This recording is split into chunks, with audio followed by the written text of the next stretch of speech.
اعوذ باللہ من الشیطان الرجیم بسم اللہ الرحمن الرحیم السلام علیکم ورحمۃ اللہ وبرکاتہ۔ معزز سامعین کرام، آج کی اس ویڈیو میں ہم نبی کریم صلی اللہ علیہ وآلہ وسلم کی محبوب صاحبزادی سیدہ فاطمہ الزہرا رضی اللہ تعالی عنہا کا ایمان افروز تذکرہ کریں گے۔ اس نیلے آسمان کے نیچے اور زمین کے اس سینے پر محسن انسانیت صلی اللہ علیہ وآلہ وسلم کو سب سے عزیز اگر کوئی شخصیت تھی تو وہ آپ صلی اللہ علیہ وآلہ وسلم کی لخت جگر حضرت فاطمہ رضی اللہ تعالی عنہا ہی تھیں۔ آپ نے اپنی اس جگر گوشہ کو جنت میں عورتوں کی سردار قرار دیا۔ ایک روایت کے مطابق نبی کریم صلی اللہ علیہ وآلہ وسلم حضرت فاطمہ الزہرا رضی اللہ تعالی عنہا کی خوشبو سونگھ کر فرماتے کہ ان میں سے مجھے بہشت کی خوشبو آتی ہے، کیونکہ یہ اس میوہ جنت سے پیدا ہوئی ہیں جو شب معراج جبرائیل نے مجھے کھلایا تھا۔ ام المومنین حضرت خدیجہ الکبریٰ رضی اللہ تعالی عنہا کے بطن مبارک سے آپ صلی اللہ علیہ وآلہ وسلم کی کل 4 شہزادیاں تھیں: حضرت زینب، حضرت رقیہ، حضرت ام کلثوم اور حضرت فاطمہ الزہرا۔ ان میں سے حضرت فاطمہ رضی اللہ تعالی عنہا سب سے چھوٹی اور سب سے زیادہ لاڈلی تھیں۔ بڑی تینوں صاحبزادیاں آپ صلی اللہ علیہ وآلہ وسلم کی عمر عزیز میں ہی انتقال فرما گئی تھیں۔ حضرت فاطمہ الزہرا رضی اللہ تعالی عنہا کی پیدائش صبح صادق کے وقت ہوئی۔ جمعۃ المبارک کا دن اور 21 ربیع الثانی کی متبرک تاریخ تھی۔ آپ رضی اللہ تعالی عنہ خاص قریش، آل بنی ہاشم، بنی عبد المطلب اور اہل بیت نبوی صلی اللہ علیہ وآلہ وسلم میں سے تھیں۔ آپ کی پہچان صرف آپ کی ذات مبارکہ یا آپ کا حسب و نسب ہی نہیں، بلکہ آپ کی آل و اولاد اور آپ کی نسل میں بھی اسلام اور تاریخ اسلام کے شاندار ابواب اور عالم انسانیت میں قابل فخر و قابل ستائش ہے۔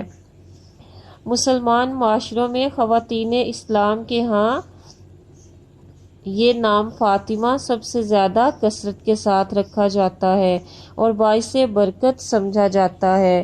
آپ کے مشہور القابات زہرا اور سیدۃ النساء العالمین ہیں، اس لیے آپ صلی اللہ علیہ وآلہ وسلم نے آپ کو دنیا جنت کی خواتین کی سردار قرار دیا ہے، اور بطول بھی آپ کا مشہور لقب مبارک ہے۔ پیدائش کے بعد آپ صلی اللہ علیہ وآلہ وسلم نے بذات خود آپ کی تربیت کی۔ ام المومنین حضرت خدیجہ رضی اللہ تعالی عنہا بھی ظاہر ہے کہ اس تربیت میں آپ کے ساتھ ساتھ تھیں۔ سیدہ خدیجہ رضی اللہ تعالی عنہا کے وصال کے وقت آپ بہت کم سن تھیں، چنانچہ قریش کی متعدد خواتین نے حضرت فاطمہ کو اپنے زیر تربیت کے لیے رکھا۔ ان میں فاطمہ بنت اسد جو حضرت ابو طالب کی زوجہ محترمہ تھیں، ام الفضل جو حضرت عباس بن عبد المطلب کی زوجہ محترمہ تھیں، حضرت ام ہانی جو آپ صلی اللہ علیہ وآلہ وسلم کی پھوپھی تھیں، اسماء بنت امیس جو حضرت جعفر طیار کی زوجہ محترمہ تھیں، حضرت صفیہ بنت امیر حمزہ بن عبد المطلب کا نام خاص طور پر ملتا ہے۔ ان سورج چاند ستاروں کے زیر تربیت رہنے والی خاتون کو واقعی حضرت فاطمہ الزہرا رضی اللہ تعالی عنہا ہی ہونا زیب دیتا ہے۔ مدینہ طیبہ آمد کے بعد حضرت فاطمہ الزہرا رضی اللہ تعالی عنہا فاطمہ بنت اسد کے زیر تربیت رہیں۔ پھر جب حضرت ام سلمہ کو ام المومنین کا مرتبہ ملا تو سیدہ فاطمہ کو آپ صلی اللہ علیہ وآلہ وسلم نے ان کے زیر تربیت دے دیا۔ ام المومنین حضرت ام سلمہ رضی اللہ تعالی عنہا فرماتی ہیں، میں نے سیدہ کو ادب سکھانا چاہا تو خدا کی قسم وہ پہلے سے ہی مؤدب تھیں۔ خاتون جنت سے کئی حضرات نے شادی کی خواہش کا اظہار کیا۔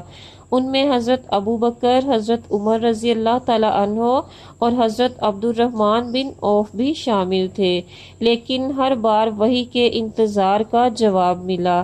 حضرت علی رضی اللہ تعالی عنہ بذات خود بھی خاندانی قربت کے باعث سیدہ فاطمہ سے نکاح کے خواہاں تھے، لیکن شیر خدا ہونے کے باوجود عقیدت و محبت کے باعث رشتہ مانگنے کی جرأت نہ ہوتی تھی۔ چنانچہ انصار کے سردار حضرت سعد بن معاذ رضی اللہ تعالی عنہ نے حضرت علی کی درخواست دربار نبوت تک پہنچائی۔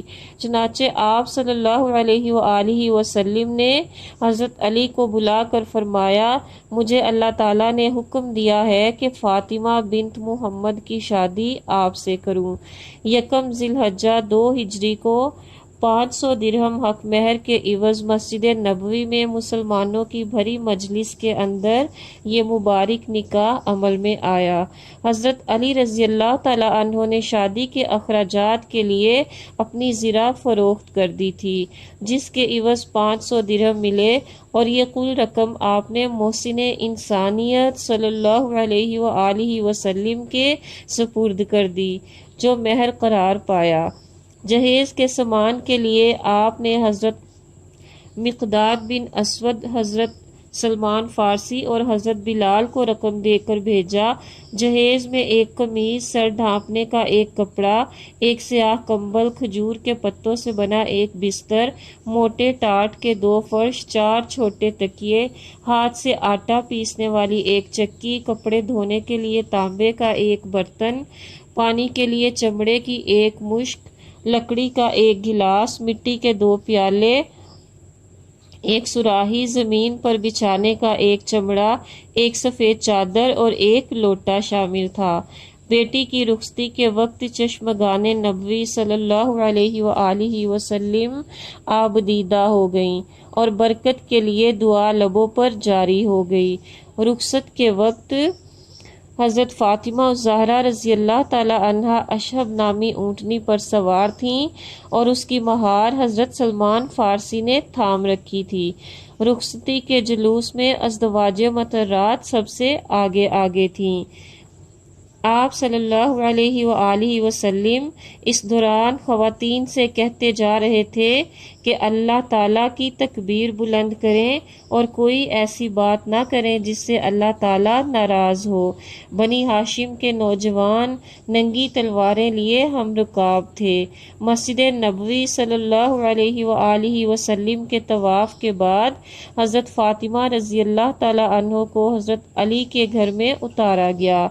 آپ صلی اللہ علیہ وآلہ وسلم نے پانی منگوایا اور اس پر دم کر کے سیدہ فاطمہ اور حضرت علی کے سر، بازوں اور سینے پر چھڑکا اور دعا فرمائی کہ اے اللہ، میں ان کی نسل کو شیطان مردود سے تیری پناہ میں دیتا ہوں۔ حضرت علی کے حجرے اور حضرت عائشہ صدیقہ رضی اللہ تعالی عنہا کے حجرہ کے درمیان ایک اور صحابی رسول کا حجرہ تھا۔ شادی کے بعد آپ صلی اللہ علیہ وآلہ وسلم نے ان سے فرمایا تو انہوں نے حضرت علی سے اپنا حجرہ تبدیل کر لیا۔ گویا لخت جگر سے اتنی قلیل مسافت بھی مزاج نبوی پر گراں تھی۔ آپ صلی اللہ علیہ وآلہ وسلم جب فجر کی نماز کے لیے نکلتے تو حضرت علی کے حجرے کا دروازہ بجاتے اور فرماتے کہ اے اہل بیت، نماز کے لیے چلو۔ شادی کے بعد کچھ خواتین نے حضرت فاطمہ الزہرا رضی اللہ تعالی عنہ کو طعنے دیے کہ تیرا شوہر غریب ہے۔ آپ صلی اللہ علیہ وآلہ وسلم نے فرمایا کہ فاطمہ، میں نے تیری شادی ایک ایسے فرد سے کی ہے جو اسلام میں سب سے اول اور علم میں سب سے اکمل ہے۔ پھر آپ صلی اللہ علیہ وآلہ وسلم نے فرمایا، اے فاطمہ، کیا تمہیں نہیں معلوم کہ دنیا و آخرت میں علی میرا بھائی ہے؟ اس پر حضرت فاطمہ الزہرا مسکرانے لگیں اور مطمئن ہو گئیں۔ آپ کے دو بیٹے حضرت امام حسن رضی اللہ تعالیٰ عنہ اور حضرت امام حسین رضی اللہ تعالیٰ عنہ تھے، جبکہ دو بیٹیاں حضرت زینب اور حضرت ام کلثوم ہی تھیں۔ شادی کے ابتدائی ایام میں حالات بہت زیادہ تنگ دستی کا شکار تھے، لیکن حضرت فاطمہ رضی اللہ تعالیٰ عنہ نے کبھی حالات کی شکایت سے اپنے شوہر کو پریشان نہیں کیا، بلکہ سوت کاٹ کر یا رسی کے گولے بنا کر حضرت علی رضی اللہ تعالی عنہ کو دیا کرتی تھیں تاکہ شوہر کے ساتھ مالی معاونت ہو سکے۔ غربت اور سادگی کے باوجود حسن معاشرت کے باعث آپ کے شوہر کو کبھی آپ سے شکایت پیدا نہیں ہوئی۔ اپنے شوہر سے بہت پیار بھری اور محبت سے لبریز گفتگو فرماتی تھیں، لوگوں کے سامنے کنیت ابو الحسن کہہ کر بڑے ادب و احترام سے پکارتی تھیں، اور جب شوہر کے گھر آنے کا وقت ہوتا تو خود کو اچھی طرح تیار کرتی تھیں۔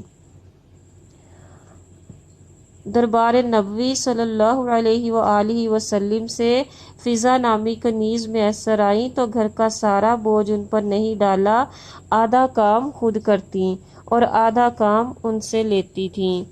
ایک حدیث مبارکہ میں آپ صلی اللہ علیہ وآلہ وسلم نے فرمایا، ایک فرشتہ جو زمین پر پہلے کبھی نہ اترا تھا، صرف مجھے یہ بتانے کے لیے اترا کہ حضرت فاطمہ جنتی خواتین کی سردار اور حسنین کریمین جنتی نوجوانوں کے سردار ہیں۔ ایک اور موقع پر آپ صلی اللہ علیہ وآلہ وسلم نے فرمایا کہ فاطمہ میری جان کا حصہ ہے، پس جس نے اسے ناراض کیا اس نے مجھے ناراض کیا۔ آپ صلی اللہ علیہ وآلہ وسلم کا معمول مبارک تھا، سفر پر جانے کے لیے سب سے آخر میں حضرت فاطمہ سے ملتے تھے، اور سفر سے واپس آ کر سب سے پہلے بھی حضرت فاطمہ سے ملتے تھے۔ ایک موقع پر جب سیدہ فاطمہ نے تھکاوٹ کی شکایت کی تو آپ صلی اللہ علیہ وآلہ وسلم نے فرمایا کہ نماز کے بعد 33 مرتبہ الحمدللہ، سبحان اللہ اور اللہ اکبر پڑھ لیا کرے تو امت میں یہ اذکار تسبیح فاطمہ کے نام سے معروف ہیں۔ وصال نبوی صلی اللہ علیہ وآلہ وسلم کے کم و بیش 6 ماہ بعد 3 جمادی الثانی 11 ہجری آپ کی رحلت ہوئی، اور بمطابق وصیت رات کی تاریکی میں آپ کا جنازہ پڑھا گیا اور جنت البقیع میں آپ اپنی مرقد انور میں محو خواب ہیں۔ سیدہ فاطمہ کی شادی کے بعد کی زندگی خواتین کے لیے مشعل راہ ہے۔ غربت اور تنگ دستی نے گھر میں ڈیرے ڈالے رکھے، لیکن شکایت کا کوئی لفظ زبان پر نہ آیا۔ جب بھی بیمار ہوتی تو حضرت علی رضی اللہ تعالی عنہ کچھ لانے کا پوچھتے تو فرماتی، میرے والد محترم نے مجھے منع کیا ہے کہ میں آپ سے کچھ مانگوں۔ اگر کوئی صبر و قناعت کی زندہ تصویر کو دیکھنا چاہے تو آپ کی زندگی کا مطالعہ کرے۔ ایک بار کچھ لونڈی غلام کہیں سے آئے تو حضرت فاطمہ رضی اللہ تعالی عنہا نے نبی کریم صلی اللہ علیہ وآلہ وسلم سے فرمایا اور اپنے ہاتھ پر پڑے ہوئے چھالے دکھا کر عرض کی کہ آٹا پیس کر ہاتھ زخمی ہو گئے ہیں، کوئی خدمت گار عطا کر دیں۔ تو آپ صلی اللہ علیہ وآلہ وسلم نے فرمایا، ابھی بدر کے یتیم باقی ہیں۔ فاقوں پر فاقے گزر جاتے تھے، لیکن آل رسول کے اس گھرانے کی چوکھٹ سے کوئی سوالی خالی نہ جاتا تھا۔ یہ وہ گھرانہ ہے جس پر درود پڑے بغیر مسلمانوں کی نماز ہی مکمل نہیں ہوتی۔ ان ہستیوں سے تعلق و عقیدت ایمان کی نشانی ہے، اور ان سے بغض و عداوت، شر و فساد طاغوت کی نشانیاں ہیں۔ مسلمان عورت اگر دنیا و آخرت کی کامیابیاں و کامرانیاں چاہتی ہے تو دختر رسول صلی اللہ علیہ وآلہ وسلم سیدہ فاطمہ رضی اللہ تعالی عنہا سے بڑھ کر اور کوئی مثال موجود نہیں ہے۔ معزز سامعین کرام، امید کرتی ہوں آج کی یہ ایمان افروز ویڈیو آپ کو بے حد پسند ہوگی۔ ویڈیو اچھی لگے تو اس کو لائک اور شیئر کیجیے۔ ہمارے چینل نوری اسٹوڈیو کو سبسکرائب کیجیے۔